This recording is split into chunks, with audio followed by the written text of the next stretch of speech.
Application भेजे जा रहे हैं, इंटरव्यूज पे इंटरव्यूज दे दिए हैं, लेकिन क्या हो रहा है ना, एचआर हमें कॉल बैक करके कुछ बता ही नहीं रहा है। रोज आने वाली ये प्रॉब्लम, हम हमेशा ये एक्सपेक्ट करते हैं कि बस अब शायद कॉल आ जाएगी एचआर से, लेकिन एचआर से कोई कॉल नहीं आती। बहुत अच्छी खासी बात हुई थी जब फर्स्ट कॉल हुई थी, इंटरव्यू के लिए कॉल आया था और उसके बाद कुछ बात नहीं बनी, राइट। सो अगर ऐसा ही हो रहा है तो सही आए हैं, क्योंकि आज हम साथ में मिलकर इसको डिस्कस कर लेंगे। Hello everyone, this is Sugandha and you watching ready to get update and welcome back to my channel. और आज हम डिस्कस करने वाले हैं ऐसी कौन सी रीजंस हैं जो एचआर हमें कॉल नहीं कर रहा है, हमारे पास कॉल नहीं आ रही है, एचआर कॉल नहीं कर रहा है, इसके बहुत सारे रीजंस है, वो हम सब डिस्कस करेंगे धीरे धीरे एक्सप्लेन करते हुए। And make sure to subscribe this channel, क्योंकि क्या हो रहा है देख देख के जाए जा रहे हो और चैनल को ना सब्सक्राइब कर रहे हो, ना लाइक कर रहे हो, ना शेयर कर रहे हो, राइट।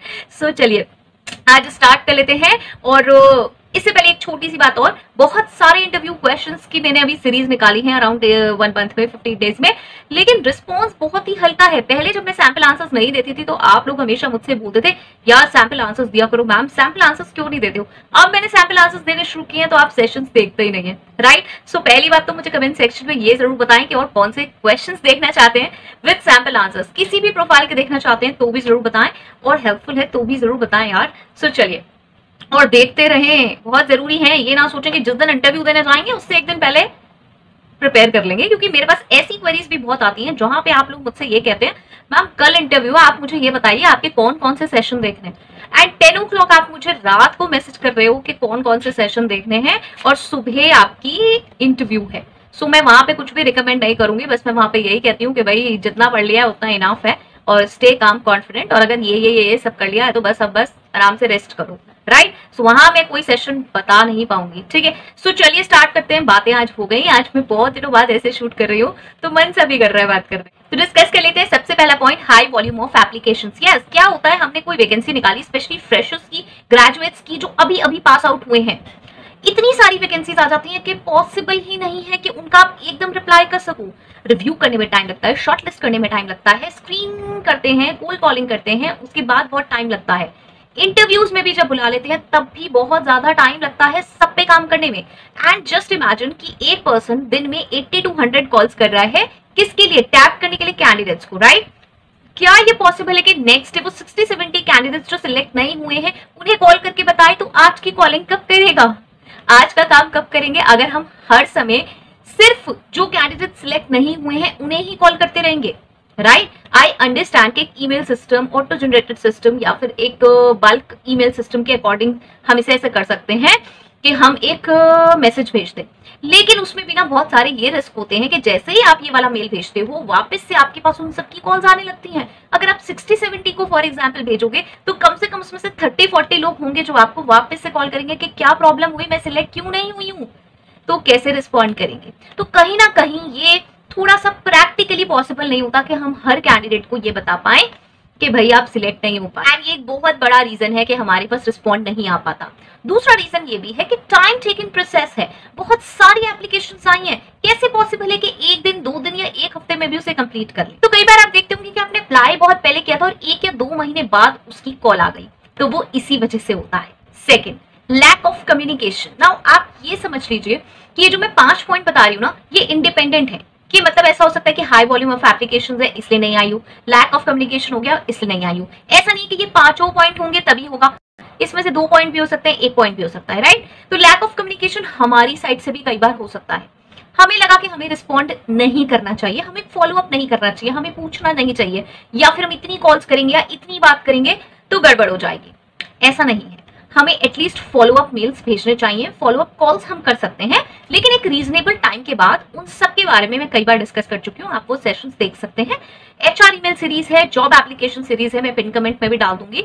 जॉब सीरीज भी है, वहां पे भी मैंने बहुत बार इन चीजों के बारे में बात की है। जॉब इंटरव्यू सीरीज है, तो वहां से आप देख लें कि किस समय आपको कॉल करनी जरूरी है, क्या रीजनेबल टाइम है। आप इंटरव्यू देके आए तो कब कॉल करें, स्क्रीनिंग कॉल पे बात हुई तो कब करें, राइट, उसके बाद कॉल करें। ये नहीं है कि हम सोचें कि आज मैंने इंटरव्यू दिया, शाम को आपने कॉल लगा दी, अरे वो तो वाइंड अप भी नहीं कर पाए अपना इंटरव्यू प्रोसेस, आपने तुरंत कॉल लगा दी। ऐसे थोड़ी होता है। अगर उन्होंने फाइनलाइज भी कर दिया है वहां पे देख के कि हाँ ये 5 कैंडिडेट सिलेक्टेड हैं, तब भी बहुत सारे प्रोसीजर्स होते हैं, वो आपको फोन पे ये नहीं कह सकते कि हाँ जी आप सिलेक्ट हो गए हैं, राइट? अप्रूवल्स होते हैं, बहुत सारी चीजें होती हैं, अरेंजमेंट्स होते हैं, तो वो एक टाइम पर ही आपको बताया जाएगा। इसलिए लैक ऑफ कम्युनिकेशन नहीं होना चाहिए, एक रीजनेबल कम्युनिकेशन जरूरी है, जैसा कि एचआर को भी ये पता चले कि आप इंटरेस्टेड हैं और अभी तक हैं।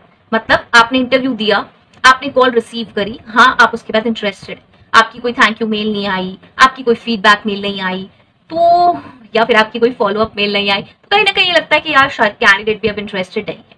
ओके, सो इसका भी हमें ध्यान रखना चाहिए। थर्ड, मिसमैच क्वालिफिकेशंस, ये तो बहुत ही ज्यादा कॉमन है।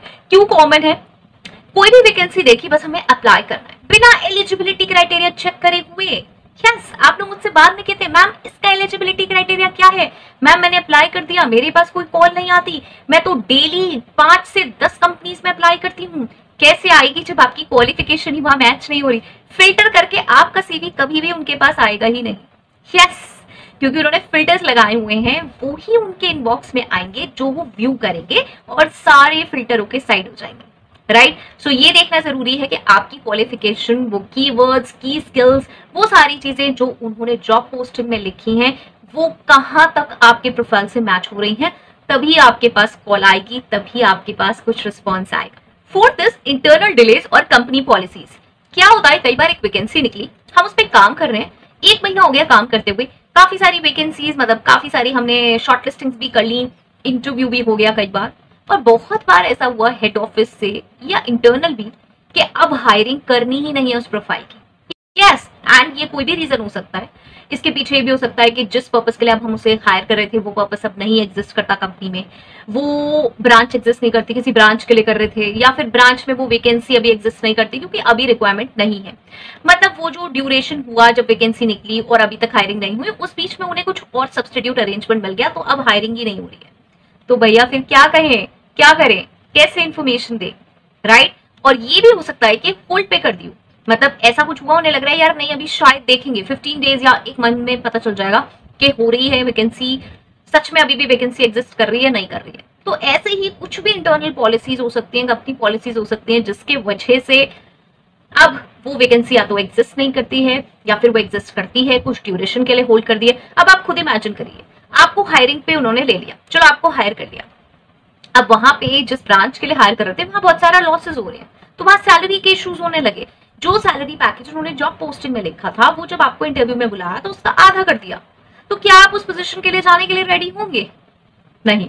और आपको हायर कर लिया और उसके बाद पता चला कि भाई वहां के ऑपरेशंस में जो प्रोडक्शन और वो सब हो रही है उसमें कुछ इशू आ गया है, ज्यादा कुछ हो नहीं पा रहा है काम, तो बस अब हायरिंग हम नहीं कर रहे, या फिर हम हायरिंग कर रहे हैं तो हम बिल्कुल कॉस्ट कटिंग कर रहे हैं, इतने लोगों को रखेंगे, इतना वो करेंगे। तो ऐसे डिस्प्यूटेड जगहों में आप क्यों जाना चाहते हैं? तो ये समझना जरूरी है कि सिर्फ हमें ये नहीं सोचना चाहिए अरे भाई मैंने तो इंटरव्यू दिया, मैंने तो एक्सपेक्टेशन लगाई, ये लगाई, अगर लॉन्ग टर्म में उस चीज में बेनिफिट ही नहीं है तो आज हमें वही जॉब क्यों चाहिए? बहुत सारे लोग तो आगे बढ़ने को रेडी, बहुत सारे कैंडिडेट्स तो इतने रिजिड हो जाते हैं कि आपने इंटरव्यू लिया, आप हमें सिलेक्ट क्यों नहीं कर रहे हो, आप हमें हायर क्यों नहीं कर रहे हो, भाई करो, हमें डेट दो, आज की नहीं 15 दिन की दे दो, 1 महीने की दे दो। अरे भाई वहां लॉसेस हो रहे हैं, मैं किस लिए आपको बिठा के रखूं? राइट? एंड यही सेम केसेस मैंने बहुत जगह के सुने हैं। तो अगर कहीं ना कहीं कोई डिस्प्यूट है कंपनी से रिलेटेड, तो ये तो अच्छी बात है कि आपको स्टार्टिंग में ही पता चल गया कि डिले हो गई, आपने कहीं और मूव ऑन कर लिया। और ये कभी भी हो सकता है, किसी के साथ भी कहीं राइज हो सकता है। थिंक ऑफ, क्या घर में कभी कोई प्रॉब्लम नहीं आती, तो कंपनी से रिलेटेड चीजों में कभी कोई प्रॉब्लम नहीं आ सकती। राइट? सो एक्सपेंसेस, कॉस्ट कटिंग, कुछ भी ऐसा हो सकता है जिस वजह से अब हम हायरिंग नहीं कर रहे हैं और इसलिए अब हम कुछ रिस्पॉन्ड भी नहीं कर पा रहे हैं कि अब आपको क्या रिस्पॉन्ड करें।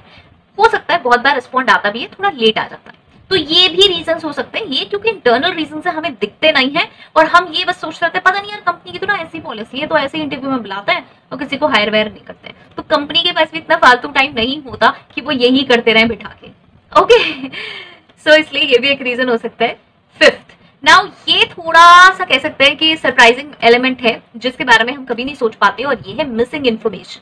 क्या मिसिंग इन्फॉर्मेशन? कैंडिडेट की कुछ इन्फॉर्मेशन मिसिंग है, ऐसा है कि कुछ हमें सस्पिशियस लग रहा है, हमें आपने जो बताया वो कहीं कुछ सही नहीं मिला। Not only about background verification, लेकिन जब हमने देखा तो कुछ चीजें मिस आउट मिली, और हमें जब पूछने की कोशिश करी तो भी कुछ कम्युनिकेशन ठीक से नहीं मिला, जब हमने क्वेश्चंस करे तो वहां पे भी चीजें ठीक नहीं मिली। तो कहीं ना कहीं बैकग्राउंड वेरिफिकेशन से पहले हम खुद ही एनालाइज कर चुके हैं कि यहाँ पे कुछ गड़बड़ है, कैंडिडेट की कुछ चीजें यहाँ पे मिसिंग है। हमने खुद से अपने आप ही कैजुअली कॉल कर ली कहीं पर, तो हमें कुछ पता चला कि भाई ये कुछ कैंडिडेट जो है वो सस्पिशियस है, कुछ गड़बड़ है, जो प्रोफाइल में सारी चीजें मेंशन है वो कहीं ना कहीं रिलेट नहीं कर रही है, ठीक है, या फिर कोई चीज मिसिंग है, तो इससे रिलेटेड कोई भी चीज हो सकती है जो कि हमें इंटरव्यू लेते समय समझ में आई है और इसलिए अब कोई भी आपके पास रिस्पॉन्ड नहीं आ रहा। तो ये चीज आपको देखना इंपॉर्टेंट है कि जो भी चीजें आपको फिल करने के लिए बोली गई हैं, फॉर्म में फिल करने के लिए बोली गई हैं, आपने अगर ऑनलाइन अप्लाई किया तो वहां पे भी एक फॉर्म आता है, वहां पे भी कुछ फिल्टर्स होते हैं, वहां पे आपने कोई चीज गड़बड़ करी है या फिर आपने जो सीवी सबमिट किया है, कोई डॉक्यूमेंट सबमिट किया है, वहां पे तो कुछ गड़बड़ नहीं है। जैसे कि मुझे बहुत सारे बैकग्राउंड वेरिफिकेशन से रिलेटेड क्वेश्चन आते हैं जिसमें मैं शॉक्ड हूँ ये देखकर कि वहां पे बहुत आसानी से लोग कहते हैं कि मैम मैंने 3 महीने का एक्सपीरियंस था उसको 1 साल का दिखा दिया है, 2 महीने का एक्सपीरियंस था उसको 6 महीने का दिखा दिया है, 1 साल का एक्सपीरियंस था उसे 2 साल का बना दिया है। तो मतलब बड़ा शॉकिंग है ये देखकर कि कैसे इस तरीके से आप कर सकते हैं। जो जेन्युइन है उसको दिखाइए, उसी से ही बात कीजिए, और फिर आपके पास कोई रिप्लाई नहीं आता, वो सिर्फ बैकग्राउंड वेरिफिकेशन फेल नहीं होता, वो तो उससे पहले ही जब एचआर को पता चल जाता है या इंटरव्यूअर को पता चल जाता है जो भी शॉर्टलिस्टिंग कर रहा है, तो फिर आपको रिस्पॉन्ड करेंगे ही नहीं करेंगे, राइट। सो प्लीज ये भी देख लें कि जो डिटेल्स आपने वहां सेंड करी है कंपनी में वो सारी ओके हैं या नहीं है, राइट। सो ये क्योंकि क्वेश्चन रिपीटेडली कमेंट सेक्शन में आता है कि मैम रिस्पॉन्ड नहीं आ रहा है, मैम क्या करें, मैम रिस्पॉन्ड नहीं आ रहा है और क्या करूं, ज्वाइनिंग डेट दी थी, ज्वाइनिंग डेट नहीं मिल रही है, कहीं ना कहीं कुछ ना कुछ गड़बड़ है, मे बी इंटरनली और या फिर आपके पार्ट से, राइट। So चलिए till next video, all the very best, stay happy, stay safe. Thanks for watching. Bye bye.